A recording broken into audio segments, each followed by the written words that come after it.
Sehlaaɓe musidɓe tedduɓe yeeɓooɓe ayaw mon ayaw Pindi TV e denndaangal radio ji e téléji jokkiɗi heen ko salminɗon laawol gongol salminaango needi e teddungal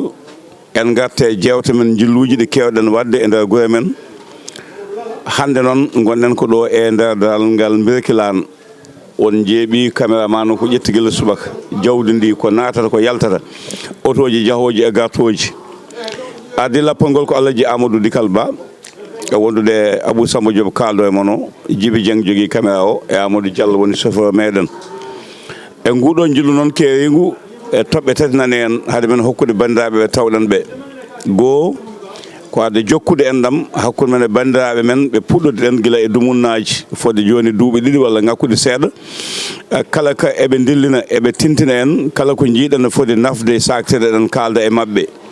ɗum saabi noon nguɗo jillu gadano puɗɗoɗen ɗum ko ɗo e Birkilane e nder daral ngal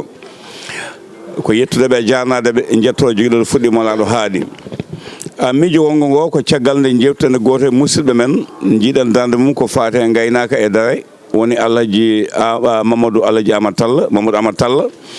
gardiɗo daral Sotiba golli hen golle joɗɗe baɗɗe fayida mo jiiɗen nde ari hen nde waɗi wayluji sukki jolde itti caɗele ɓeydani bandiraɓe humpito jamma e ñalawma ene sañjano ɗum kala ɗo gaynako mema o dawa hen kala ɗo hujju mum woni o yolta mbiɗen mo miijo makko ngo hoto hannu ɗum tan e nder Dakar ko ɓiɗɗo gaynako yo tinno o yetto e bandiraɓe makko jomen dara en ɓe kala ko wawi o wallitaɓe to banggue humpito e gandal kanko e wonde makko en Saliou Samba Guédé en ɓe jaɓanen ɗum salminago wongo ko miñi men mo ganduɗa kañum waɗa ministre de l'élevage woni Daouda Moussa Dia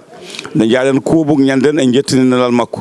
o wutti kadi teddugal e nder radio ngo faade e moɗon e jarnade on ko ɓii mon ko baaɗi mon ko denɗi mon ko ɓiɗɗo pullo gaynako no monni ko kañum Allah hokki hande ardina ko faate e gaynako en keɗima batuji mabɓe ɗon ñanden ko ɓooyani ko hakkude makko e aynaɓe e gam addoyde nayyi poɗɗi addade caggal leydi noon Alaji Amadou Dikal o kanko jiɗen yo uddit kono o yamiri yen uddir golle ɗe e joni o eɗen joɗɗi ɗo e bandiraɓe hewɓe ɓe ganduɗa ko ɗo jeeya ma ɓe kaal hen mo kala haal hen yiyande mum hade suudu natite ko damal dokketen konngol ko musidɗo men Alaji Amadou Seydou Ba mo ganduɗa ko goto e mawɓe daral ngal mawɗo daral ngal e wondiɓe makko kamɓe jooɗi ɗo dokkemo konngol o haalanen holno ɓe guurdi holno ɓe gollorto hol caɗele mabɓe hol yiddeji mabɓe Alaji Amadou Seydou bisimilla konngol no yeeso ma yerima yo Allah jarama mi salminima mi salmini délégation mo garduɗa wondiɓe mabɓe ummade to karam Alaji Amadou Dikal e ɓe gonduɗa e taxi o foof min noon son dokki kam min yinmi ko haalde hen laabi ɗiɗi son jaaɓi mi uddita kadi mi udda eyyi ɗum noon mawɗo udditata ko udda ɗum noon ɓaade kono hoɓɓe won gaari kadi mbeɗa jogui ɗo ɓe ganduɗa ɓe ko ɓen goni hilifaɓam min to banggue duuɓi to banggue gandal to banggue jawdi min noon Allah waɗi ɗo e wuuro he min woni chef daral ɗiɗi fof daral baaligal yo daral nayi ɗi eyyi ba mbaddumi kadi ko contrat e mairie Birkilane gila 2014 joni waɗi amen so affecté totti amin miɗo waɗi créé GIE biyeteɗo GIE ɓamtare aynaɓe ko kanko halfina daral ngal 2014 hande minen jogui ngal minen mbaɗata encaissé minen jogui gardien ŋeji e gueɗe goɗɗe foof en tout cas maire o kan ko minen jotodiri GIE ɓamtare Birkilane jotodiri min jotodiri aynaɓe donc so mbiɗo wiya mi udditat mi udda mi yiiɗa junnade mi accat ɓe ganduɗa bureau nan ɗo mi jogui bureau yimɓe 96 wona yimɓe seeɗa kono ko hen bureau ɓollingo kam nan ɗo tan yimɓe nayoɓe kam ɗo kono ɓiɗo koko 96 neɗɗo woni GIE rewɓe worɓe komi wasa junnade mi acca hilifa ɓamɓe dewlo mo wona adjoint Alaji Ousmane Ba di gañaɗo o ƴetta konngol hannde o ɓarto less. Assalamu aleykum heddi miɗo salmina mboole jooɗeɓe ɗo min aɓe accino hakke koɓe jogiiɓe golle ɓe gacci golle ɗe fof ɓe noti noddaɗo ndu e elle no noddu e poti noon noddaɓe ne poti noon mo heen fof acci ko golle heɓe gonde kaake mumen heɓe jeeya kala heen noddaɗo de wiya ko onon noddi tan homo heen jogii cawarte nde wiya ko Abou Diop Amadou Dikal noddi heɓe ɗo garani aynaɓe kala noddaɗo haɗa heen jogii cawarte haɗa heen yiɗi wedde konngol wadde noon ko yettude Allah tan anda e daral Birkilane ngal ko ngal daral ngal ganduɗa ngal hoorema ko ngal daral jogui ngal keeci e yeeso e ngal jogui keeci e yeeso no feewi no wona seeɗa saabu kala ɗo mbawɗa ɗo hande miijo oto naɓɓowo na e boni ɗo hande dari kala julanguiɗo ha Ziguinchor ha Banjul kala ɗo mbawɗa hande miijo nder Sénégal tawi wonana e kibbito segui hirnangue kam yo rewo yo worgo kala julangue hande homo ɗo nayi gimmotoɗo coggal gimmotogal ɗo hengal toon yo walla auto julnuji toon jaaha wadde gana daral ngal ko ngal daral manggal si on gimmima idorɗon e hengal idorɗon koɗo foti anani ko Alaji Ahmad Diouadi koko wi hengal wawi on jeewa daara e saabu hande e nder Sénégal si tawi wona daara ala gardigal ngal e ala gardigal ngal wadde noon ɗum ɗon ko ɗum yettere Allah a nokku he ko heddi ko e aynaɓe Sénégal ɓe idi nel ko heɓe jogui jammat alimade bétail he alimade bétail o hombo waɗi caɗele saabu komo waɗiri caɗele aynaɓe ɓe alimade bétail o wiya komo rippas aynaɓe so manque o rippas aynaɓe saabu ko manquiri ko on rippas aynaɓe mbo jooɗoto ha wiye tooɓi janggo rippas o doora soode simo soodama mbo jooɗoɗo hedde lewru toɓa nayi morsadi kara mo heddo manga sinaji hembo yakko tamo gayna kam nayi mursi on taso rippas wadde noon ayn e OSB o e omo laamu o a faami moƴƴi ko min jiiɗi OSB o homo soodoyo gila dabbu nde mo jooɗo ɗi manga sinaji baɗanaɗi mbo aynaɓe mbo cooda mbo seeɗa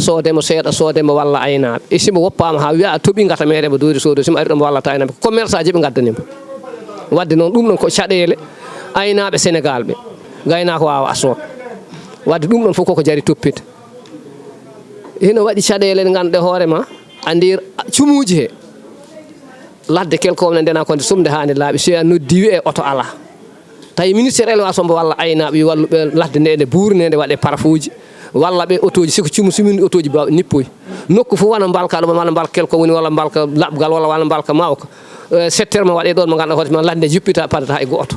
simo tegama ɗon waɗna sufoto mbawi jogo joɓdimo hay laamu o yoɓanimo joɓanamo koye mumen yoɓe dañi ko neppa neɓe ladde mumen tan ko heddi ko min on totti juuɗe min ngala doole min ngala gandal min mbawi jogo tan ko wana mon en ɓe ɗowa leñol ngol ɓe ɗowa gaynaka ha ɓe naɓa gaynaka kala ɗo ko foti won wadde noon mi yiiɗa hen joni no yimɓe fof koɓe sohluɓen haalde yimɓe koɓe jogueɓe golle wassalam ɗum tan kalat noon Alaji Ousmane gañaɗo Ba nanama fama teskama paɗen koye Alaji Amadou Djibayo. Assalamu aleykum wa rahmatullah bandiraɓe mi salmini on oto ku inde mum e yettode mum mais nday komi ɗeɗɗo durmo e sis gaynaka innama tan neɗɗo immo e to e onon arɓe bisimilla moon onon nelɓe on ɓe yo Allah walloɓe koɓe pandati ko won tawde ko fewnude gaynaka dare ɗe ɗe jogui caɗele noon si en tefiɗi janggara woni ko ndir amen saabu ɓuuri won ballal amen han komin ɓuuri sugol han ko alimade bétail hande goto pop hombo an hirsi yo naggem wat wofare wadde noon kala ko mbo kaɓtiɗɗa nde dañani ɗo coɗɗa yahata ripas ni mbo ari mbo wiyete ko ripas ayna si mbona ripas aynaɓe komo ripas sénégal tan noon ko ɗon mbawmi han mi kalmaka e goto saabu ripas jooɗo ko gaña arta gaña ɗum jooɗo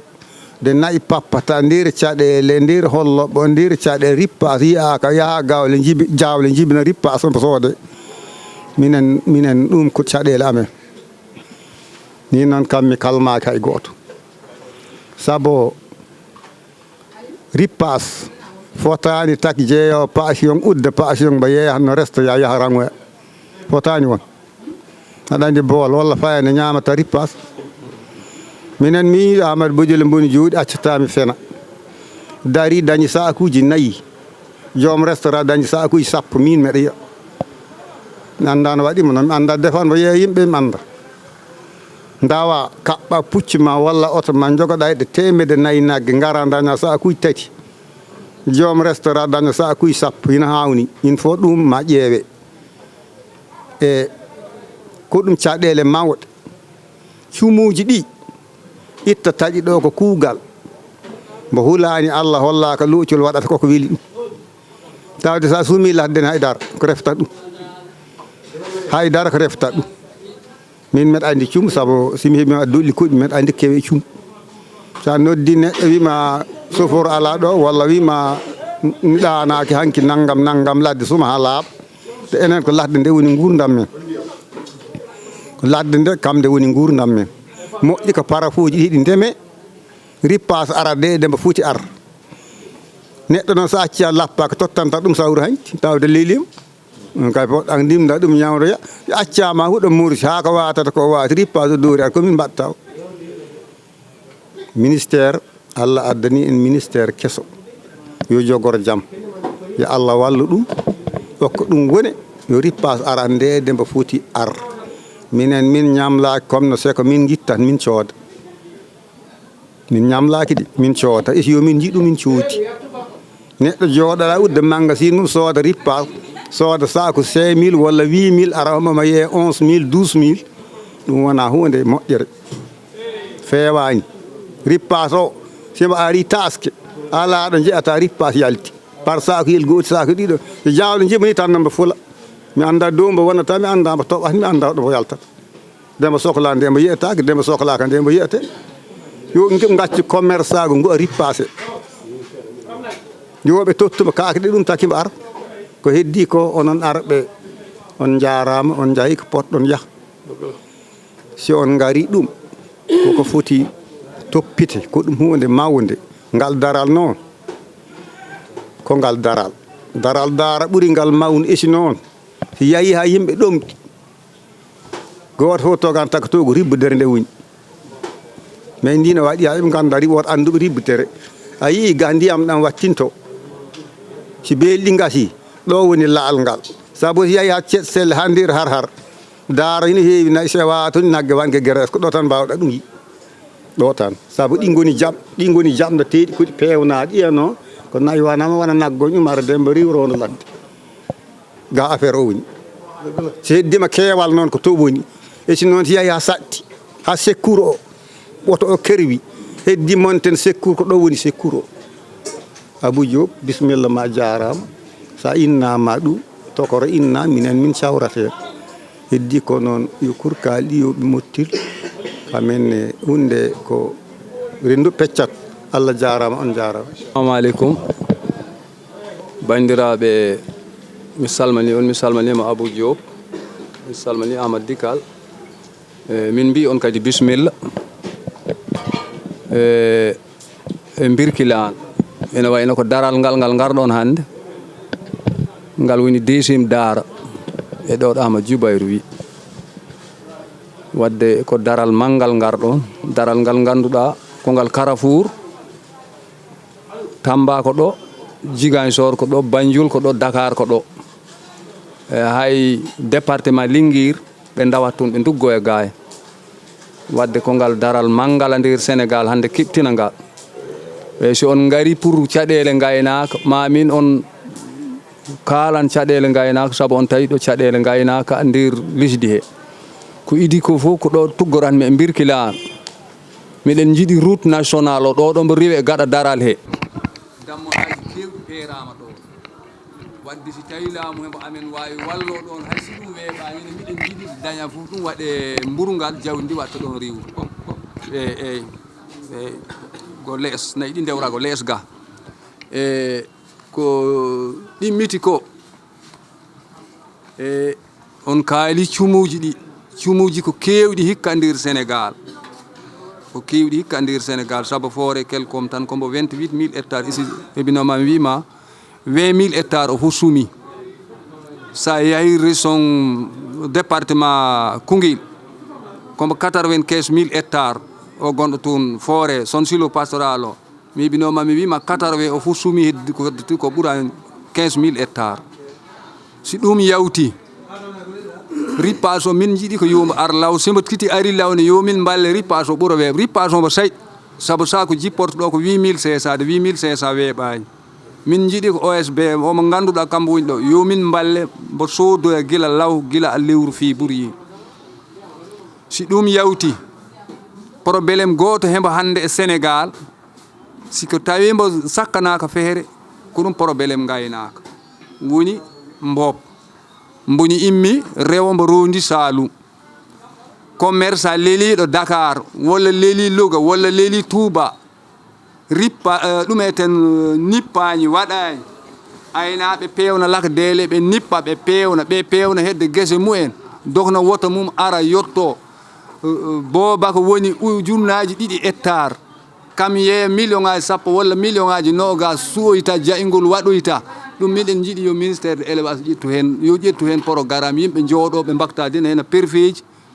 a maireɓe e superfuji e vétérinaire ɓe toro hen solution siko ɗum waɗa ko jawdi Sénégal ndi ko ndi kuuɓa sabu par ce que min mi yii siɓe jottima nokku rowane mi nani hay wonde no huuɗo ko heko ɗo ƴette heko yaha caggal lesdi ko yeehi tawde huuɗo ko wonti comme yahde caggal lesdi laddele ɗe mbaɗama commerçant ɗe peƴƴama ha ɗe laaɓi tos joni ɓe donti ko huuɗo he wadde aynaɓe hoɗo ɓe keebi heddo ɗum miɗa yiiɗi ministére yoɓe hen mbaɗ assise ɓe jooɗo ɓe kalda hen pelle aynaɓe ɓe kalda hen aynaɓe ɓe kalda hen boboɓe sa are e nokku haɗa huuɗo e nokku haɗa woni bobowo tawi ko mbobanta ko kaake ma walla mbobanta ko dabaji ma ɗum hay goto haɗaka ɗum isi haɗaka huuɗo watte ko commerce a yagal Abuja o ɗum minen koko tampini hande Sénégal ɗum yettima kelkom en minen miɗen ɗum calo saabu convention min mbayi miɗen hen kaɓe miɗen hen dugde esisi yettima Sénégal fof ɓurtoto ɗo ɗo min goni minen e doole miɗen jiiɗi ɗum yo ministére yo waɗa hen junggo eyyi so ɗum yawti e a raɓɓa kinade tan miɗen on jetta miɗen on kadi bismo aynaɓe kadi wallateɓe financement ji ne wona goto fof wawi sodan hoore mum wawi wallu hoore mum e juulago yo financement ji ɗi uddita aynaɓe fotɓe suudoy kaake ɓe cewdo e kaake ministére o walla amen hen walla hen aynaɓe aynaɓe miɗen ɗum hen dekki juuɗe saabu ko ɓiɗɗo gaynako ko haale e radio nanɗen ko haali ko miɗen hen jogui yakar surtout de ginnuɗa ɓi Amadou Talla o mo gandanɗa hoore ma kam goto fof nani ko Alaji Amadou Talla watno o gaynaka wadde miɗen mo jetta Abou Diop miɗen jetta Daral Foranaɓe miɗen on mbiya bisimilla miɗen mbiya ministére de élevage miɗen ɗum dekki junggo o caɗele ɗe gonɗe hande sen garti ɗo ɗo ɓe mbi cumuji ɗi hande ɗi département ji ala ɗo woto secteur no nippaɗo cumu wuyni hay woto goto ala hande ko lakde tan sumata aynaɓe gimmoɓe mbaɗa ɗum nin mumen ɓe gona a nippude kala koɓe cowi hen ɓe cowa ɗum oɗon jaafo oɗon jarlo palol o juuti mi salmini on min bismima on wassalam. Assalamu aleykum warahmatullahi bandiraɓe min beltima min calmini kala gaynako garɗo kala tefan garɗo ceɗɗo mum pullo mum bambara mum séréer mum min beltima no feewi mi jarni on mi jarni Helifa wona Alaji Ahmad Jubari en ma woni heɓe siɓe layi fonon tan minen min potani te konngol e so noon rendu peccan Alaji wi minen de siko Allah daral birkilan ngal fora e birkilan homo heewi nafoore sabu simin gimmima misere kala immi misere Koungheul en Tamba e ɗum natata ko a misere ɗum rewa Kafrine ɗum yawta gaay nden noon fora e birkilan homo jari jaggiran no feewi nde yii ko mbiyata ko wallu aliment OSB gila waɗa départemental kala département woodi kees mi kalama konko Ahmad Dioubari fonno ko OSB o mo woppire aynaɓe saabu aynaɓe gandi hakke jawdi eso mbo wona heɓe tan signature uji keeɓa ndeno OSB fonno ko woppiri aynaɓe kamen gandi janggara mo ganduɗa homo heure mo arata mumen surtout kake ɗe e onon ɓe yimɓeɓe Dakar min jetti on Abou Samba aynaɓe pehoɓe en ciña esi siɓe ciñi mo waɗete convention mo hoota ha ministére élevage mo yowtoma aynaɓe en ciññina joni noon minen saabu gila somin goppama min coota alima ganduɗa kam mo moƴƴi amen sa min gandi alima moƴƴo jawdi he onon ɓe yimɓe Dakar min calmini on min juurima on wona Alaji Moussa wi ko cumuli joni ndigat oto nippata ko yimɓe tan nippoyta OSB o yoma ara law de minen min ko comme ko Alaji Amadou wi ko an goda nayi temedere o woda nayi joyi hay joom nayi ɗi ɓuranma ko heewi ko dañi de ɗimin ko guiɗel nguel yeeyaɓe daro ɓe ponde aynaɓe minen min jeeyi ɓe mbaɗa vaccination tawi Alaji Amadou Djiba finga kolce temedere Alaji Moussa finga kolce capanɗe joyi ɓe potani fot ɓe goto fof weeɗe hakke mum minen ɗum min gandi ɗum tan wonno abou ponnomi hen lay mi jaani on mi bismi on wassalam on jarama bisimillahi rahmani rahim assalamu aleykum kenn ku ne maa ngi lay nuyu sa tur ak sa sant ñi njëkk a wax li ñu wax rek mooy wax bi suñ jafe-jafe sàmm mooy ndaay gi sonal nañu ripaas bi tardé na dañuy def demande ripaas suñu élément ñu def demande duñ ñu jox ripaas bàyyi ba xam ne yàlla jàngi taw ñu soog ñu libéré ripaas bi te gannaaw dañoo wax ne ripaas bi sàmm yee ko moom heure bi waroon na fekk ripaas bi teer na si ñun ku soxla jënd ndax fi ne toujours ñu ngi jënd kenn ku fi départ fii si sàmm yi yaa ngi jënd ripaas yu bari sa kër foo mën toll yaa ngi jënd ripaas xont dafa xew léegi kon nañ ñuy dimbale si suñu élément heure bu tool yi paree na élément bi départ waruñ manqué élément daal benn jamono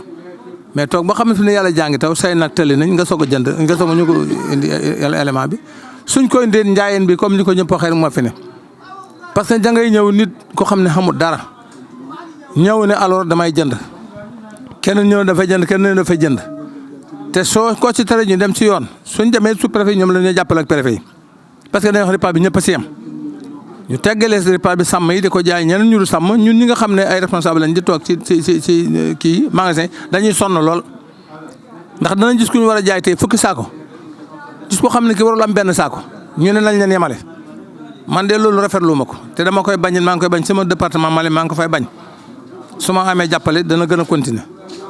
kon ñu ngi leen di gërëm ñu ngi leen di dalal jàmm liñ fi waroon wax yëpp ñi fi jiitu wax nañ ko wasalaam. asalaamaaleykum mbooloo mi yéen waa délégation bi ñu ngi leen di nuyu di leen waxit nag bisimila di ci waxit nag lu tuuti mooy wàllu ripaas bi man ci lay tàmbalee ci laa di xemit ndax ripaas bi man de dama gis ministère bi yore mbay mi borom kër gu mag ministère bi yore mbay mi borom kër gu mag ak borom kër gu ndaw xemuñ ma yaakaar ne nag sàmm yi borom gétt gu mag ak borom gétt gu ndaw xemuñ te ma gis ne nag ripaas bi moom bu ñëwee buñ ne kenn ku ne juróomi saako rek kenn ku ne ñetti saako rek gañaado mi nga am téeméeri nag man ñetti nag laa xam ñu xam lu ñuy jaay impôt bi ci lañ teg engrais ak gerte 20 personnes nga bind ñu jox la 20 personnes 10 personnes nga bind ñu jox la ko 5 personnes nga bind ñu jox la ko ma yaakaar ne it nag su fekkee ne comme Sénégal benn la du ñaar suñ demee ba ci nay kii dafa am téeméeri nag kii dafa am juróomi nag kii dafa am benn nag suñ ñëwee ci ripaas bi waruñ multiplier ñu xem man loolu laa foogoon te nag ñoo di am de boo amee daal téeméeri nag ak ki am wenn nag yéen a am léegi-léegi nag xam koo sax moom xamul nag day neex commission bi rek ñëw ñu jaay ko moom mu jël jaayaat ñiy compte te ñu ne ñiy compte tax même ñiy compte boo déggee ñu ne ripaas fas yi taxuñ xar yi taxuñ danañ leen cee jox mais nag ki ñuy yëkkati képp a tax ripaas jóg keneen kuñ ci jox rek dañ la caa dolli waaye nag ki ñuy yëkkati mooy tax ripaas di jóg su ko defee nag borom nay buñ leen joxul ripaas bi kon ñoom ñi ngee tardé man de lii laa amoon lu ma cee wax. assalamu aleykum onon bandiraɓe birkilarnaɓe e hande noon no wayno yontaɓe aynaɓe kam nanɗo hande ko wayno Alaji Amadou Djiba e Alaji Amadou Bodiel Hadaran Ba en Alaji Gagnare en Amadou Saydou en e Alaji Ndaw Kounda Bay Seck Wilane en ɗo kam hande ina wayno e Saloum he région Kaolack région Kaffrine fo hande e région Linguére to affaire onon kadi onon hoɗɓe arɓe bisimilla moɗon komin bismimon e nokkamen nokku janan sabu jowmumen nan ɗo kono hen jeeyami mi woɗɗoyta noon affaire cumuji ɗi walla affaire ko ripaas o jiɗmi lernande yimɓe ɓe ha paama ripaas o aynaɓe so beelama mbo adduye law ɗum fawi koye responsable président éleveur département o walla région ɗum koye capacité maɓɓe ripaas o OSB ko aynaɓe mbaɗana ɗo wona yo kalis waɗe poste ko banque woni soɓe kawritiɗe ɓe mbaɗi réunion mbiya ɓe cohli hande ripaas ɓe kalni préfet waɗa validé fali force heddo noon so windama lettere o yawtata to ministre élevage so leeli ko toon leelata kono wona ga to demande to so yettima janggo signini tan ɓe keeɓa ripaas maɓɓe kono aynaɓe waɓe henen alaji moussa en jooɗo tan mbiya huuɗo no woodi ha nayi ɗi korto wiye ripaas nde arata nde taw yimɓe fof tampi fof ummodo ko ripaas on wawi ar guila joni aynaɓe ne coodana mofta ɗum kam ko capacité aynaɓe kala commune so ripaas ari foti jippade kon président commune foti wadde capacité sous préfet wawani haydara vétérinaire wawa haydara kanko jogoto volontaire o wiye ripaas o yeeya minen de région Kaolack surtout département Kaolack commune fof min gandi ko jippoto toon te min mbiyata ko yeey aynaɓe commerce woto sood commerce joguiɗo nayi noon jogui droit sodde ko joom gaynako jogui ko nayi ina foti hen ɗo mi famno yimɓeɓe hande kala commune walla kala département so welama nde waɗa réunion joddo inspecteur joddo e préfet ɓe mbaɗa walide signata ko président éleveur département ko ɓen signata kay inspecteur préfet waɗa validé ɓe nelda ministère de l'élevage signino toon kayito rapidement arta walla so leeli noddu toon direction namnoɗa en président département o noddu ko yimɓe tan goni toon sawa heɓ ministre keeɓa directeur walla keeɓa secrétaire ministre o ripa walla kalna gouverneur walla préfet koko yawata wonata ko enen noon woni hen ñaw koto men ripa so ari mbaɗembo seeɗa jeeyembo aynaɓeɓe min de hayso gaynako egguɗo ari mi yeyat ɗum mbeɗa andi joguiɗo nayyi ɗo koni mbeɗa andi joguiɓe nayyi eɓe ngala nayyi commerçant ji woɗɓe neɗɗo itta kalis totta hakke yimɓe sappo goto fof e windo ko sakuji nayyi sakuji taw commerce waɗa bitig mum ne yeyta moɗon ko seeɗa caloɗon ɗum min de ɗo konmi ɗo waɗa sur mbeɗa jogui commission ndenowo ɗum jinmi partide hande woto jambitane yimɓeɓe ripaas on leela ripaas wondi ko seerde ceergo ripaas on ne ko ripaas o ne ko wona état jeeyima état no foti waɗa men situation sen goytima kono en goytaki ɓe mbatta situation ɓe deƴƴata tan gullen coon mbiyen na yiɗi keyɗi so keyi tan mbaɗa situation ko baali ɗi mbaɗante ko situation nafi ko Mauritanie e Mali e Burkina ko nafani Sénégal saabu ripaas o taske so ari ko ummiɓe Mali e Mauritanie dañata bénéfice ɓe mbaɗane situation sac sode 8500 yeye 4 6200 tawa joom nayi en ngala hen hay libar cuusa hen hebde joom baali en taɓe keeɓa hewɓe mbatta e commerce aji mumen commerce coodata tan nawa ɗum ɗo seɗen goyta ko ɗum poɗɗen woytade min wino gouverneur ngol ɗo bomi mbaɗi réunion ko ɓooyani mbima situation batteɗo baali yo mbaɗ ɗum e nayyi he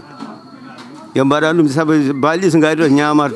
ñamat huuɗo ko ha laaɓa ɓe cooda ñebbe ɗe ha laaɓa cooda gawri makkari ndi ha laaɓa cooda gawri eɓe jaɓna baali maɓɓe te ɓe mbatta ɗo juutima nafata men haydara Mali e Mauritanie e Burkina haydara koɓe nafi men sana ɓe jeeye men ko tiiɗi ɓe ñaama kadi guura yimɓe ñamano ɓe ñammina baali maɓɓe soɓe jeeyi ɓe gaccida men e leydi ɓoldi kuɗol ala guura yimɓe ala fof kamɓe ñammida ɓe keeɓa bénéfice maɓɓe ɓe jaa ɗum poɗɗen woytade so laamu ngu no waɗi situation so waɗaniɓe situation waɗa men situation min ɗum wonno jinmi leernuyi kono kala département son mbaɗi réunion kalni préfet o mbaɗon demande so leeli to ministére jahon noddon ministre o walla mbaɗon délégation jahon to so demande so leeli auto ɗi so kawriti to ma joɓa auto ko seeri walla wiye on tardi on keɓani ha ripaas o rumta nayi kewɗi taw eggi ripaas o rumta ɗo nden noon yooɓe jaaw ɓe mbaɗa demande law yoɓe mbaɗ law joni kala mbaɗo demal law coodi yonde minen mbaɗa demal ni en min coodo ripas amen min gadda min tottira so gasi kadi min coodi ha toɓa ɗum woni gonga ɗenen aynaɓe yo wonko darani ɗen koye men yo wonko calani ɗen koye men ken mbawa ko kollen Allah kollen laamu ngu goyten ha nane ɗum noon ko ɗum jinnomi haal kono Allah waɗi ko heddi ko hilifaɓe kaali hande noon on gaari ɗo gaynako woni ko ummi ko Jolof tawti Saloum moƴƴiɓe Saloum ɓe moƴƴiɓe Jolof fof kawriti ɗo onon hoɗɓe ɓe no Allah jarama on jar sabaɗo darni leñol an Abou e Amadou Mignamo on jarama tinnoɗe tan oɗon balla yimɓe ɓe wona koye mo mballa ko aduna o mballa toon nden noon yo Allah yoɓmo no moƴƴe mi weltinima noon Birkelane kadi no feewi e koɓe kaali ɗo ko ɗum tan min kam ala mo mbawimi haalde ko ɓuuri ɗum on jarama Allah jarama ɗum noon Alhaji Amadou Saydou mawɗo an uddino an uddata musidɗo men noon Alhaji Diané dañani haalde e Sadibou Sow kono aɗa wawi lomtade ɓe an udditno bismiɗa bandiraɓe min jaaɓi bismago ma yo Allah ɓoni teddugal e juuɗe moon yo Allah ɓoni mbawka e juuɗe moon yo Allah junno balɗe moƴƴina battande yo Allah addu arsukaji ɗi e nanodal pamodiral a heeɗima ko bandiraɓe maɓe kaali ko a heeɗima goldiɓe maɓe ko kaali ko a heeɗima fasde maɓe ko kaali ko ittuɓe teddugal pawe juuɗe ma ya judde hen balɗe holko uddita yewtande ñalawma hannde o yarima yo Allah jarama haalma moƴƴi feewi ko jinɗen ko fof en dañi ɗum garon e bandiraɓe moon terto moon donte tettugal ngal kon bettuɓe min seeɗa ko ɗum yettere Allah mi heeɗima hilifaɓeɓe min komi cukalel mabɓe ko miñiguel mabɓe laamu ko Allah jogui kam tottata kono sa lamminama anduɓe lamminɓe ɓe ɓuurma laamade so neɗɗo laamaki lamminta hay goto donc mi yettiɓe mi jarniɓe région Kaffrine foof nanɗo département ji nayyi ɗi fof neɗɗi kawri ɗo mo kala hen somi jumani ƴetti konngol Sadibou tan woni mo ganduɗa kungel kono noon mi tottiti kam konngol me ko mbiɗa ko wonde wonno waktu o faaɗi seeɗa eyi ko hay somi welima mbi hay Louga ari ɗo gari Alhaji Amadou oɗo kam woni en dolli en nani haalum tan yonanno donc hilfaɓe ko kaali ɗo ko mi hebbitat tan kono fof ɓe kaali ala ko heddi ripas o noon min koye commission o hen jeeyami ne waɗi hen ko ganduɗa ko sen kaldi gonga tan ma en jiitu feere nde won hen yeeɓi ripas o e département ji he ɗo e région Kaffrine ka lammi hay ko ɓoyani ko mi yiiɗa wiide ko kaare kaari ko mi nani ɗo médiation ɓe ha Dakar wone ƴettuɓe ripas ɓe joɓanimo ha joni ina heewi département ji minen min meeɗi ɗum ɗo dañi rowane ripas o yeeya ɗo nde wonno min jogui commune aji 7 ripas o tasa e nder commune aji he hen commune aji 3 jooɗe e kaalise ɓuuri 10 millions aɓe joɓatamo par ujunnaji sappo ujunnaji nogas préfet ummiɗo ɗo Abdoulwahab Talla ala ko haɓaka hen won joguino ɗen ɗo million pawɗo nde yaɓat ɗum tawi ko danaka commandant brigade yihi ɗum laabi 4 addoyi ɗum hoɗi ɗum heeɓ mi nani e kolce bamde hay Kaffrine ne waɗi joguiɓe hen ɓe joɓani laaɓanimi noon birkalam ɓuurmi andu kono on Abdoulwahab Talla kam walli min préfet ummiɗo o ha ripas o yoɓa tardement ji kewrine hen ko yimɓeɓe ƴetta ripas o tasamo e commune aji he o yeeye wooda jalluɓe jooɗo e dow kalise ko ɗum addata ripas o mbaɗen ha hikka demande mo wuuri taw won ripas o yaano e commune ji he yeeye o wasa yoɓede korɗe addude goɗɗum ɓe mbiya ñamade dañi tan miñum ko no heewi ko ganduɗa ko wonko waɗata noon ko ɓe kaali ko mi yeddani ɗum wiɓe min jobdi min ndewaka ñamade ala ñamɗo caisse OSB min mbaɗi demande no vraiment ministére foti wallude kamɓe ripas ma tak heddiɓe cawara hen janggo e jaam joɓa ñamale walla ko nandi hen so neɗɗo ƴetti jawdi ni fof e ndendi yo yoɓ donc no waɗi ko ganduɗa hen ko ɗum haaɗi ɓe jaɓata financement ji soɓe mbaɗi demande ɓe mbattaka rapport manam ɓe tottaki ɓe jogui hen ñamade ɗum noon ko yo ministére o wat wiyatno commission vigilant ƴeewa yimɓeɓe ƴeewa joguiɓe ripas e département ji ɗi Sénégal fof no fotirno kala mo ganduɗa jogui ñamade joɓa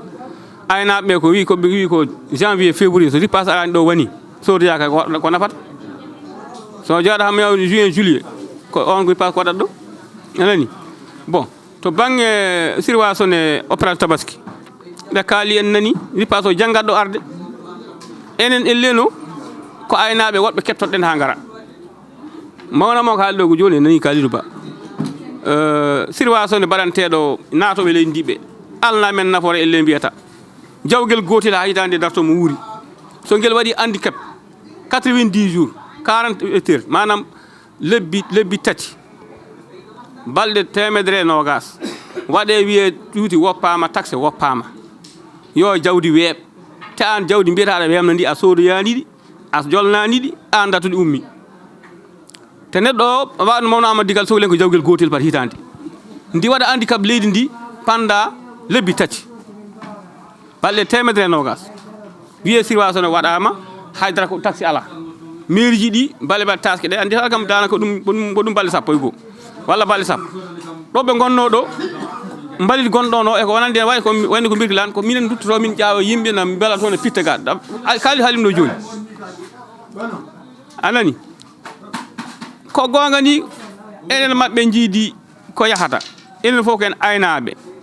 kono sirwa sone o président Kalidou haali ko yo waɗi gila joni yo aynaɓe leydi ɓe jiihen koye mumen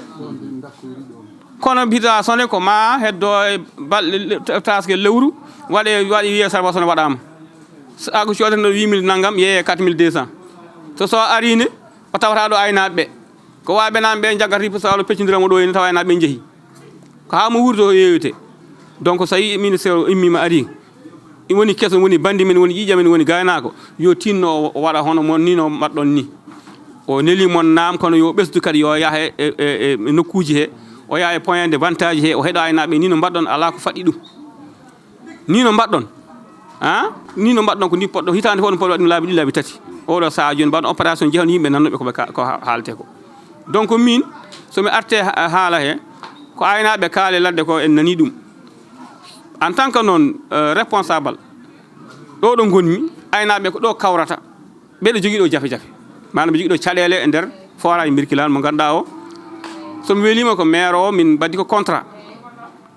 e nder temedere foof kam jeeyi 60 GIE ɓamtade jeeyi 40 kono noon ko wan engagement ko nde wonno ko leydi ndi yo Allah suuren na jooɗo hitande ala ko waɗi ɗo haydara eyyi a faami te taxe o ne Aminata Mbengue Ndiaye addi ɗo lengge oɗo wi ɗum ko une commission walla une gestion walla GIE tawi commission o yahani tottu GIE o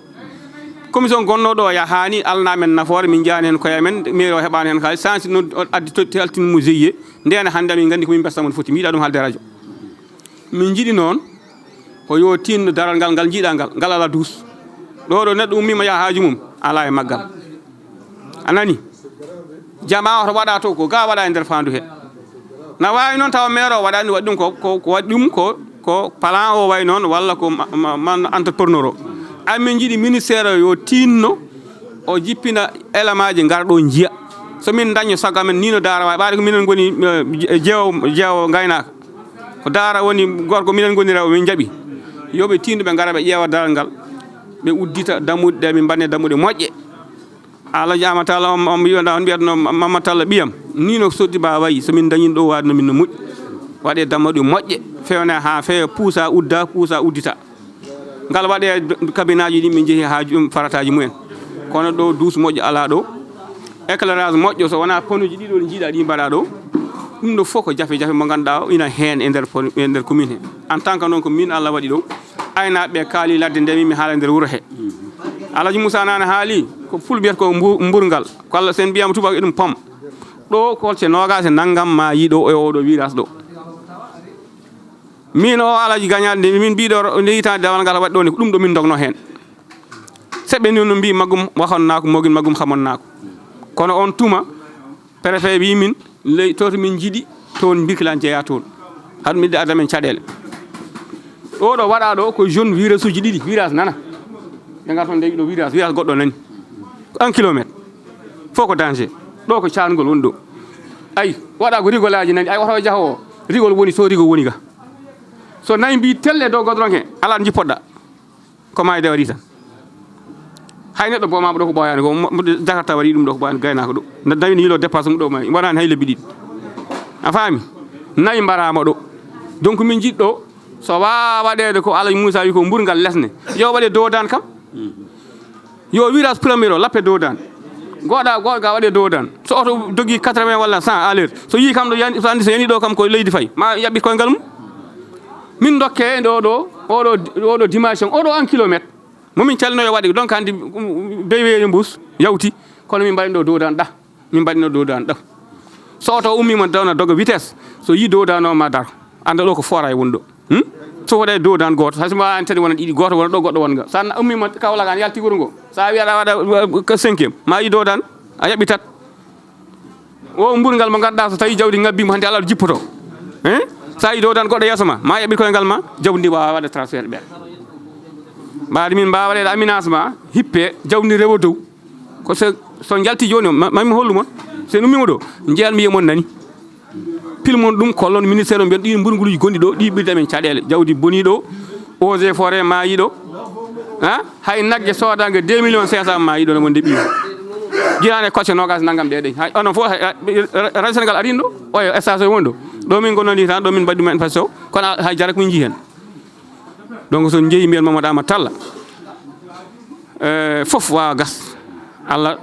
tagirani aduna o fof yo moƴƴu kono mi caɗele amen ɗo e nder fora e Birkilane gaynaka na manki ɗo ɗo daral ñakku ala ɗo e nder commune he anani yomin dañ ɗo daral ɗo jawdi ñakka yomin dañ toilette ɗo yimɓe jeehi farata mumen e nder daral he ala e palan hen wano wiide ko maire o waɗi ɗum kono ko palan o wano noon donc yoɓe ballu min ministére o ɓaade ari ko kesso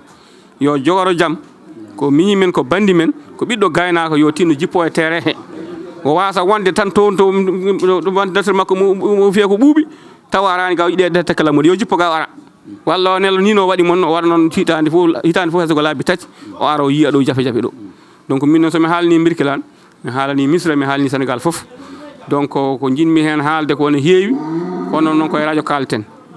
donc ɗo kadi min jiiɗi manam hikka e lewru meɗen gammu taske ɓennu ɗo tawani kam tawi mi heewi funnague kono won Ibrahima ɓeɗo foranaɓe ɓe garino ɗo ɓe pour mbaɗ ɗo formalité pour darɗe fof gona corde goto ɓoggol gotol ɗum ne kadi ƴettanoma ɗo haala ka ɗum tawi kam ɗo kono ko adjoint bannoɓe ɗo recevoir ɓe goni ɗo hedde 2 jours balɗe ɗiɗi kono nden hannde min jiitaniɓe Ibrahima Djiby note Ibrahima Djiby ali arno ɗo naatde commission muɗum donc min jinno ko darde Sénégal ɗe fof ɗe gona kali façon goto tawi nagge yoɓata ko mbuɗi nogas e Sénégal Dara yo yoɓ Sénégal fof yaw nogas wona qualité goto wasa wadde caɗele kono ɓena mbaɗa ɗum ɓena mbaɗa ɗum adda ko caɗele l' essentiel kam komin jiiɗi kam sa yetti Mamadou Amadou mbiyama bamma Amadou Saydou wima ya tinno balla ɗum ministére yo tinno ƴetta commission o ara o yiya oɗo 1 kilométre mo ganduɗa boomi ɗo yimɓe waɗi ɗo eaux et forêt waɗi ɗo citoyen sénégalais tan dawna ɗaɓɓa dépasse mum nde Jakarta wi fiw ala ɗo darto andi lappo ɗum ley tan wonan lebbi ɗiɗi galle mi suka boni donc tinnoɓe galla min jiyal toon kadi jiyon poton pilmon ɗo nino godron o waɗa ɗo ko danger ɓolo woni ɗo ɗum dal président woni tawi mi juumani Alhaji Amadou Saydou Ba golle ma jooɗi peewi haala ka laaɓi Alhaji Ousmane lolleɗo gañaɗo a jarama Ibrahima Diouf Amadou Djoubayo Ngouda haali Moussa Sogui mo ganduɗa ko Hadrane Ba wonde Abdou Karim Ndaw département Malem Odar Baye Cheikh Wilane Kaffrine Alhaji Diane dañani haalde tawi yeehi e Sadibou Sow noon on paami Alhaji Kalidou Ba Kalidou Diary haali haala barka fayida en jettimo no feewi no feewi Kalidou Diary kañum ko Kaolack to ummoyi kañum woni toon gaddinaɗe ɗo e ɗo inde Kaolack naaɓe Alhaji Amadou Dikal Ba ardi lappol ngol wondude Djiby Dieng to banggue caméra o e Amadou Diallo banggue chauffeur ko ɗo ka ten haalagol ngol e jilluji goɗɗi e nokkuji goɗɗi sallalam ɗo jaaɓi